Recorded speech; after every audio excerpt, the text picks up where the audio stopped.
This is the fuel flow rate SFC interactive calculator, which calculates thrust-specific and brake-specific fuel consumption for aircraft and engine performance analysis. Let's explore the inputs.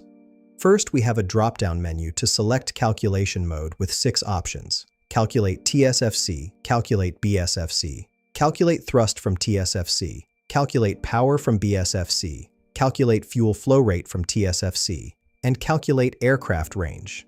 For this demonstration, I've selected Calculate TSFC. The input fields include fuel flow rate in kilograms per hour, thrust in kilonewtons, power in kilowatts, TSFC in milligrams per newton second, BSFC in grams per kilowatt hour, aircraft weight in kilograms, cruise velocity in meters per second, lift-to-drag ratio, and fuel weight in kilograms.